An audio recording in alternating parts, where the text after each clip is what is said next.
I worked the fields and cared for my master's first 4 wives. I cooked all the food, did all the laundry, took care of the animals. I was a slave, and my owner called me a slave. Hadiyatu Mani was sold into slavery at the age of 12 for $250. Now, 25 years old, that illegal sale condemned Mani to a life of exploitation and brutality in Niger. Slavery persists in other West African states as well. Prince Amo Wandala is a Tuareg prince who works to free slaves, as he did when he approached Mani's master. One day, I went to the village and brought him before the village chief. I let him know that slavery was now forbidden. Slavery is common in this region known as the Triangle of Shame, the floodlands of Niger, Nigeria, Chad border. It is a life Prince Wandala has witnessed firsthand. His father was a tribal chief, but his mother was a slave. A slave wife has no right and must obey, no matter what's done to her. Even if she's killed, nothing happens. It is as if you killed a goat.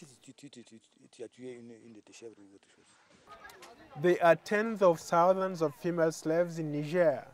They are euphemistically called fifth wives because they are bought after men already have 4 wives, which is legal under the Islamic tradition. Today, however, Hadiyatu Mani is free, thanks to the Niger court. One day my brother sent for me. He asked me if I had heard the news. I said no, and he said, "You are free, and here is the paper to prove it."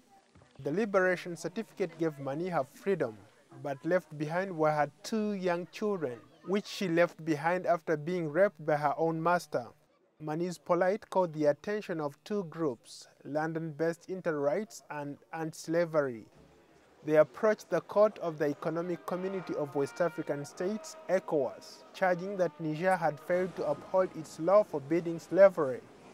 The court heard the case in April 2008, and 6 months later, it had a verdict. Mani and Prince Wandala set out on a long journey to Niamey, Niger's capital, to hear the landmark decision. Hadiyatu has been a victim of slavery, and the Niger government is responsible for this. Back in the Triangle of Shame, these women who were once slaves are now free. They run away from their masters and live together for mutual protection, as they are afraid that they will be recaptured. It now is implementation. Because we cannot say today that slavery is abolished. It's abolished in law, but not in practice. Gida Mani's mother is herself a former slave. This practice has to be abandoned forever. We don't want it anymore. And yet, an estimated 43,000 people are still enslaved in rural areas of Niger. And activists say slavery is common in other African countries, including Mali, Sudan, and Mauritania. Ndiho, VOA News.